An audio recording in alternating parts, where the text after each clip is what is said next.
In the starting of my story, a cute little girl stands alone in a cave, lost in her imagination. As she closes her eyes, she's transported to a mystical world where she flies freely, surrounded by delicate flower petals. Suddenly, the petals transform into smoke, which turns into ropes that bind her tightly. Panicking, she snaps out of her daydream just as her older sister enters. The conversation between the sisters reveals the little girl's deepest wish to become immortal. She often retreats into her imagination in an attempt to achieve this. Feeling remorseful, her sister hands her a hairpin and says, "This was yours, but I kept it from you. Now I'm returning it." As the girl, named Blanca, grasps the hairpin, it begins to glow. The light unlocks a forgotten story from 500 years ago, a tale of two sisters who lived in a village and carried out secret missions. Blanca, possessing great powers, once joined a group of servants on a mission to a palace. There, she discovered the general's dark secret. He controlled many snakes. Blanca attempted to attack him using her hairpin, but the general, anticipating her move, fought back fiercely and threw her into a river. She lost consciousness. When Blanca awoke, she found herself in a humble hut. An old woman greeted her warmly, though Blanca could not remember her name or past. The woman explained that this was Snake Catcher Village, where the villagers captured snakes and gave them to the general in exchange for reduced taxes. However, no one understood why the general collected snakes. In truth, he sought to absorb their souls to become a powerful demon. As Blanca wandered the village, she heard the voices of snakes calling for help. It was then that a man named Shan appeared with his pet dog. The old woman told him that Blanca used to live in the village, but she had lost her memory. Recognizing her as a white snake in human form, Shan did not fear her. In a moment of danger, Blanca instinctively used her powers to save Shan's dog from falling into a ravine, surprising both of them with her abilities. Blanca soon had a vision of something terrible happening to her. Before she could understand it, she and Shan were attacked by snakes. After a fierce battle, Blanca began to recover fragments of her lost memories. In another part of the land, the Snake Clan's leader learned that Blanca had allied with the snake catchers. Furious,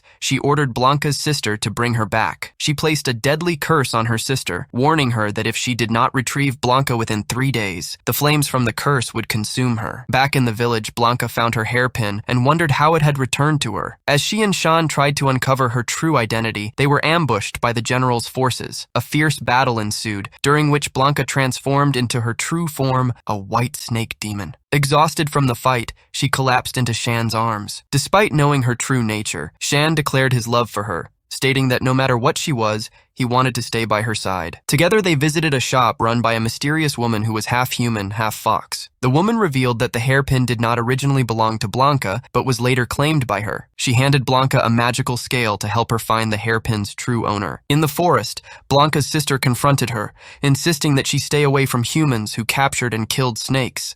Suddenly, they were attacked by a bat sent by the general. Blanca's sister defended them, but suspicion and tension grew between the sisters and Shan. After another battle, Blanca remembered everything, her sister, her past, and her mission. They embraced, but Blanca felt torn between her two worlds. Blanca and her sister were soon captured by the general's forces, and the general sought to steal the hairpin's power. As a massive surge of energy exploded, Blanca absorbed it all, transforming into a giant python, threatening to destroy everything. Meanwhile, Shan, desperate to save Blanca, begged the half-fox woman to turn him into a demon so he could be with her. She granted his wish, and Shan returned to find the village in ruins. Blanca's sister, gravely injured, informed him that Blanca had absorbed dangerous energy and was about to wreak havoc. Determined to stop her, Shan raced to the village, warning the people of the impending attack. The general, however, exposed Shan as a demon, turning the villagers against him. Despite this, Shan confronted Blanca in her python form, pleading with her to remember her true self. Slowly, Blanca began to regain control, but the general trapped her and her sister, intending to steal their souls. In a final confrontation, the leader of the Snake Clan arrived to claim Blanca's power for herself. Just as she was about to succeed, Shan activated a machine designed to trap souls, capturing the snake leader's soul and saving Blanca. As peace returned, Blanca's sister, still alive, comforted her. Shan, having sacrificed much, was encased in ice. His soul, however,